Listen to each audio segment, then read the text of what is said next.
তো হ্যালো বন্ধুরা, সবাইকে শুভ সকাল। সবাই কেমন আছো? আশা করি সবাই অনেক ভালো আছে। তো আমিও তো অনেক ভালো আছি। তো আজকে ভিডিওটা স্টার্ট করলাম সকাল 6টা থেকে। তো চলো পুরোটা দিন কী কী কাজ করছি আমি সেটাই তোমাদের সঙ্গে আজকে আমি শেয়ার করবো। তো ভিডিওটা সবাই শুরু থেকে এন্ড পর্যন্ত দেখতে থাকো। তো আমার সকালকার বাসি কাজ সম্পূর্ণ হয়ে গেছে। তো এখন যাচ্ছি ব্রাশ করতে, মুখ ধুবো এখন।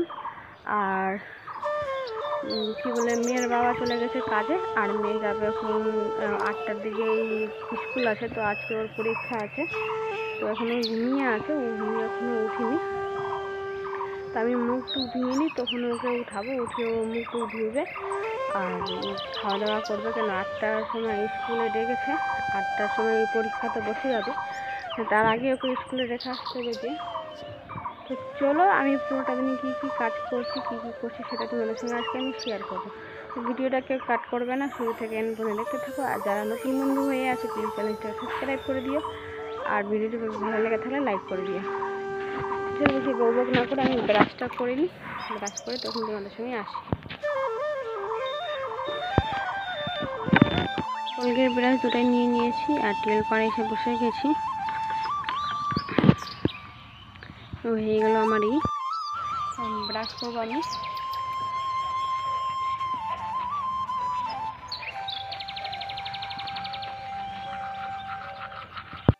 দেখো কীভাবে ও আমার উপরে লাফিয়ে লাফিয়ে উঠছে, উপরে উঠতে চাইছে। ও একটা ওখানে খেলছে, একটা এখানে খেলছে। কি হয়েছে?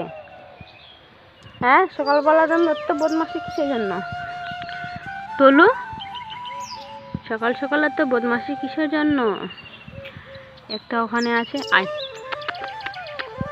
আই কালনি চলে গেল মায়ের কাছে। আমার মুখ ধোয়া কমপ্লিট হয়ে গেল। আর মেয়ে তো এখন ঘুমিয়ে আছে, এখন কিছু মশারি টশারি কিছু খোলা হয়নি এখনো। তো এখন টাইম মনে হচ্ছে, আমি বলছি 6টা বেজে 40 মিনিট। তো ওকে আমি উঠাবো 7টার সময়। তো উঠিয়ে তখন মুখ টুক ধোয়াবো। আমার মুখ টুক তো ধোয়া হয়ে গেল, মুখ টুক ধুয়ে নিয়েছি। এখন যাবো একটু বাইরের দিকে, একটু বাইরে থেকে একটু ঘুরে করে আসবো। কেন ডাক্তার একটু হাঁটতে বলেছে। তো সকালবেলা অতটা মানে একটু করে হাঁটা হয়, আর পুরোটা দিন ঘরের ভিতরেই থাকি, তার জন্য সকালবেলা করে একটু করে হাঁটি। তো বাইরে এখন যাবো, বাইরের দিকে একটু হেঁটে আসবো। মানে ডাক্তার বলেছে একটু করে হাঁটবা, তো তার জন্য যাচ্ছি এখন হাঁটতে। বাইরে থেকে হেঁটে তখন এসে তখন চাটা করবো। এখন উঠে পড়েছে, ব্রাশ করবে, কলগেট দিচ্ছে। ঘুমিয়ে উঠছিল না, কত বলে বলে উঠালাম। চুলটি কেমন হয়ে গেছে। এদিকে আমি চাও, এখানে হচ্ছে চা, এটা হরলিক্সগুলো খেলাম। তো আগে জল গরম করে হরলিক্সটা গরম করে খেয়ে নিয়েছি। তো এখন করছি চা। এখন তাড়াতাড়ি টাইম হয়ে গেছে।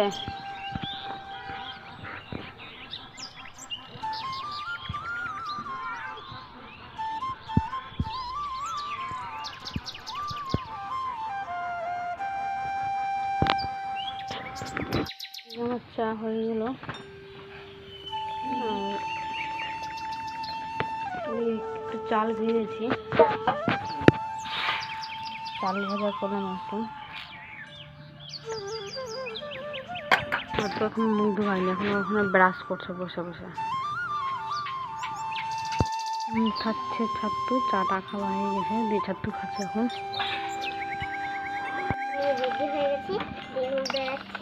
তো আমি তো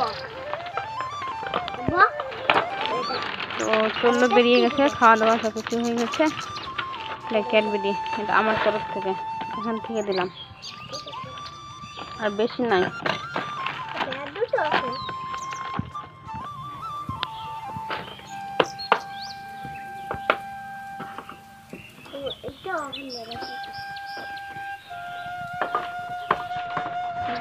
এখন বেরাচ্ছি, ভালোভাবে পরীক্ষা দিয়ে ভক্তি কর, থানে ভক্তি করলে।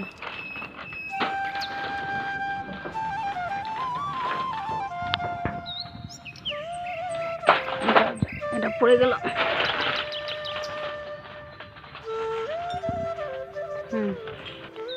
তো মেয়েকে স্কুল পাঠিয়ে দিয়েছিলাম, চলে গেল মেয়ে স্কুল, মানে একজন মাসির হাতে বললাম, তো মেয়েকে স্কুলে রাখতে গেল। তো বাড়ি এসে ভাবলাম কি এদিকে একটু কাজগুলো করিলি, কেন এখন তো রান্না করতে হবে, রান্নাও করতে হবে, তো রান্নার আজকে একটু দেরি করে করবো। তো এদিক ওদিক করে সব জিনিসগুলো একদম কেমন করে রাখা ছিল, মানে গুছিয়ে রাখি আমি, কিন্তু মেয়ে এটা ওটা করে এদিক ওদিক করে রেখে দেয়। তো এদিকে ঠান্ডার কাপড়গুলো সব একটা এই জিনিসে ভরে রেখে দিলাম, কেন ঠান্ডা জিনিস কিছুটা ভরা হয়েছে, কিছুটা ভরা হয়নি। তো আমার তো রাখা জায়গা নাই, মানে বাক্স টাক্স কিছুই নাই, তার জন্য একটা বালতিতে করে ভরে রাখলাম। মানে অনেকটা কাপড় আমার বালতিতে রাখা থাকে, বালতিতে কাপড় বলো বাসন বলো সব ওগুলোতেই ভরে রাখি, কিন্তু বাক্স টাক্স নাই, তার জন্য ওগুলোতে ভরে রাখতে হয়। তো কিছুটা ওখানে ভরে রেখে দিলাম, আর কিছুটা এর আগেও ভরে রেখেছি। বাকি যেগুলো মেয়ে পড়ছে ওগুলো একটা ব্যাগে করে রেখে দিলাম। তো আজকে একটু ঘরটা ঝাড়বো, কেন ঘর একটু কেমন ধুলো হয়ে আছে আর ঝুল হয়ে গেছিলো, অনেকদিন থেকে ঘর টর ঝাড়া হচ্ছে না। তো বিছানার চাদর টাদর চেঞ্জ করলাম, তো কাচবো, তার জন্য আজকে অনেকটা কাপড়ও হবে, আজকে একটু কাজটা একটু আমার বেশিই হবে, কেন ঘর টর ঝাড়ার জন্য একটু ঘর টর ঝাড়বো, কেন অনেকদিন থেকে ঝাড়া হয়নি, আর প্রায় এখন ঝাড়তেও পাবো না। তো ভাবলাম কি দেখি ঘরটা একটু ঝেড়ে দিই, কেন এখন বেবি হওয়ার টাইম, এখন মানে কি এখন কয়েকদিন দেরি আছে। তো ভাবলাম কি একটু ঝেড়ে দিই। তো ঘর ঝাড়া আমার হয়ে গেছে প্রায়। তো ওগুলো উপরে বাসনগুলো রাখা ছিল, ওগুলো বাসনগুলো অনেক দিন হয়ে গেলো, মানে পরিষ্কার করে রেখেছিলাম, তারপরে আর পরিষ্কার করা হয়নি। দুর্গা পূজাতেই পরিষ্কার করেছিলাম, তারপর আর পরিষ্কার করা হয়নি। তো ভাবলাম কি যে যখন ঘর টর ঝাড়লাম, তো ওগুলো পরিষ্কার করে নিই, এদিকে ওগুলোও পরিষ্কার করলাম, আর ওগুলো মিট কেশারিগুলোটাই সব কিছু চেঞ্জ করে কাপড় টাপড় যত কিছু আছে সব পরিষ্কার করে আবার ঝেড়ে আবার গুছিয়ে রাখবো, মুছে টুছে। মানে আগে যখন বেবি থাকার আগে প্রায় আমি রোজ দিন পরিষ্কার করতে থাকতাম, মানে যখন পারলাম তখন ঘর ঝেড়ে নিলাম, ওগুলো মুছে নিলাম, কিন্তু এখন আর আমার কাজ করার ইচ্ছা করে না, তার জন্য করা হয় না। এদিকে নোংরা হয়ে থাকলে আমার ভালোও লাগে না, জিনিস গুছিয়ে রাখলে চিকন থাকলে ভালো লাগে, সবাইকে ভালো লাগে, শুধু আমাকে বলে না। তো এগুলো সব বাসনগুলো আমি টিউল পাড়াতে নিয়ে আসলাম, এখন মাজবো ওগুলো সবকে, মেজে টেজে রোদ্রুতে রেখে দেবো, রোদ্রুতে রেখে তারপরে বাকি ফের আবার কাজগুলো দিয়ে করবো, কেন এখন মানে কি এগুলো শুকিয়ে দিয়ে মিট কেসের যেগুলো জিনিসগুলো সব কিছু বের করে ওগুলো সব পরিষ্কার করবো। তো আজকে অনেক কিছু কাজ করেছি, সেটা সম্পূর্ণ তোমাদের সঙ্গে আমি শেয়ার করতে পারিনি, তো সবটা করতে গেলে ভিডিও অনেক বড় হয়ে যেত, তার জন্য কিছু কেটে কেটে তোমাদের সঙ্গে শেয়ার করলাম। তো যেমনি বললো মিট কেসের যত কিছু ছিল সব কিছু বের করে পরিষ্কার করেছি, কাপড়গুলো যেগুলো ভিতরে সামান্য করে পেরে রেখেছি ওগুলো খেঁচেছি, আলমারির পর্দা টর্দা যত ছিল সব কিছুই খেঁচেছি। তো আজকে আমি বিছানার চাদর টাদর বালিশের ঘর সব কিছু চেঞ্জ করেছি, পরিষ্কার করলাম। তো ভাবলাম কি যখন কিছুদিন পাবো না পরিষ্কার করতে, আর বেবি টিভি হয়ে গেলে তো আবার তো পরিষ্কার করতেই হবে ওগুলো, কেন ওগুলো সব ছুতা হয়ে যাবে, তার জন্য। তো ভাবলাম কি এখন কিছুদিন যখন হয়নি তখন পরিষ্কার আমি নিজেই করে নিই, তার জন্য ওগুলো সব কিছু পরিষ্কার করা হয়েছে। তো বাসনগুলো আমার ধোয়া হয়ে গেছিলো প্রায়, সম্পূর্ণ বাসন ধুয়ে রোদে রেখে দিয়েছিলাম, জল টল সবই হয়ে গেছে। তো এখন গুছিয়ে রেখে দিলাম, কেন উপরেটা গুছিয়ে তারপরে বাকি নিজের মিট কেসটা পরিষ্কার করে আবার ওগুলো গোছাবো। আর মেয়ে তো এখনও স্কুল থেকে আসেনি, আজকে আমার রান্নাটাও নেই, তো অনেক খিদাও পেয়ে গেছিলো। তো ওগুলো বাসনগুলো বের করে আমি আগে একটু যে খেয়ে নিয়েছিলাম, কালকে রাত্রে রান্না করেছিলাম, তো রান্না করে একটু অল্প ভাত ছিল, তো ওগুলোই খেয়েছিলাম। খাওয়া দাওয়া করে আবার পড়েছিলাম, কাজে লেগে গেছিলাম, মানে জিনিসটি গোছাতে লেগে গেছিলাম। আর জিনিস গোছিয়ে রাখলে একটু ভালোই লাগে। তো উপরে থালাগুলো রাখতে গিয়ে আবার পড়ে গেল, আবার নিচে নেমে আবার উঠিয়ে আবার গোছা রাখতে হলো আমাকে।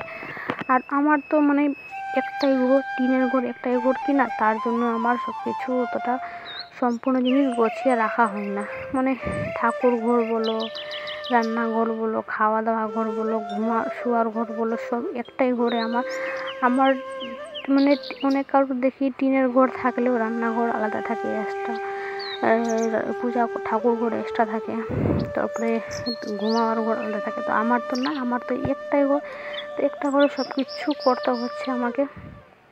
তার জন্য কিছু আমার ঘরে কোনো জিনিসের যত্ন হয় না, খাওয়া দাওয়া বলো আর কিছু বলো, ছাগল টাগল সব ওখানে বেঁধে রাখি, মানে একটা ঘরে। তার জন্য আমার এরকম হাল। তো যাই হোক, আমার একটা ঘর আছে, একটা ঘরে সব কিছু নিয়ে চলতে হচ্ছে, থাকতে হচ্ছে, বাস এটাই। তো উপরে বাসনগুলো সব কিছু গুছিয়ে দিলাম। আমার তো এখন একটা ঘর আছে, আগে সেটাও ছিল না। আগে আমি থাকতাম গোয়ালি ঘরে, যে ঘরে গরু বাঁধত সেই ঘরে আমি থাকতাম আগে, মানে কি ওই ঘরে আমার শাশুড়ি শ্বশুর আমাকে রেখেছিল। তো যাই হোক, আগে থেকে একটু ভালো আছি, কিন্তু তবু কষ্ট করতে হয়, মানে এতটাও কেউ না কি কষ্ট হয় না, কষ্ট অনেক কষ্ট হয়। তো সবগুলো তোমাদের সঙ্গে শেয়ার করতে পারি না ওগুলো কষ্ট, তো যেগুলোটা পারি তোমাদের সঙ্গে শেয়ার করি আমি। তো আমারও একটা আশা স্বপ্ন আছে কি আমারও একটা পাকা ঘর হবে, পাকা বাড়ি হবে।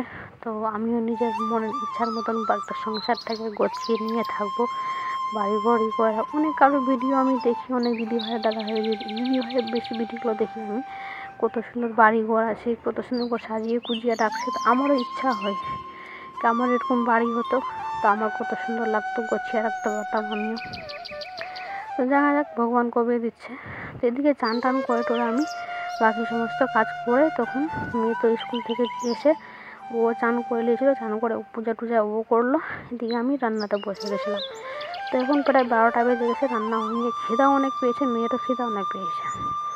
তারপরে আমাদের রান্না হয়ে গেছিলো, রান্না হওয়ার পরে খাওয়া দাওয়া করে একটু নিচে ঘুমিয়েছিলাম। তো ছাগলের বাচ্চাটা এসে বসে গেছিলো আমার কাছে, তা ওকে নিয়ে একটু খেলা করছিলাম আর বসে ঘুমিয়েছিলাম। তো মেয়ের বাবা কাজ থেকে চলে এসেছে, তো ছাগলকে খেতে দিচ্ছে, ও ঘাস টাস খেতে দিচ্ছে, আর এদিকে আমি আমার মেয়ে ঘুমিয়ে আছি। তো মেয়েকে একটু বকাশোকা করছিলাম। তো এখন প্রায় বিকালের টাইমে আমি চলে আসলাম। তো খাওয়া দাওয়া করে ঘুমিয়ে পড়েছিলাম, ঘুমিয়ে গেছিলাম। তো মেয়ে তো ঘুমায়নি, শুধু আমি ঘুমিয়ে গেছিলাম। তো দেখতে পাচ্ছি আমার চোখ মুখ একদম ফুলে ফুলে গেছে, আর ঘুমিয়ে উঠে আমি একদমই মানে কি হাঁটতে পারছিলাম না, মানে কোমরটা এত ব্যথা হয়ে গেছিলো। তার জন্য কোনো মতন কষ্ট করে ঝাঁটা দিয়েছি, ঝাঁটা দিয়ে মুখটা মতন দিয়েছি। আর বাসনগুলো অনেকটা রাখা আছে, মানে দুপুরে যেগুলো রান্না করেছিলাম সমস্ত বাসন রাখা আছে। তো মেয়ের বাবা বললো কি তোমাকে মাজতে হবে না, আমি ছাগলের ঘাস আনতে যাচ্ছি, তো ছাগলের ঘাস এনে তখন আমি পরিষ্কার করে দেবো, তুমি একটু আরাম করো। তো এদিকে হরলিক্স গুলোছিলাম, তো হরলিক্সটাই খাচ্ছিলাম আমি। তো এখন চাটা করা হয়নি, কেন মেয়ের বাবাও নয় মেয়েও নয়, তার জন্য চাটা সন্ধ্যাবেলা করবো। তো এখন শুধু হরলিক্সটা খাচ্ছিলাম। তো ঠিক আছে, ভিডিওটা এখান থেকে শেষ করছি। ভালো লেগে থাকলে লাইক করে দিও, একটা কমেন্ট করে দিও। সবাইকে বাই, নতুন বন্ধুকে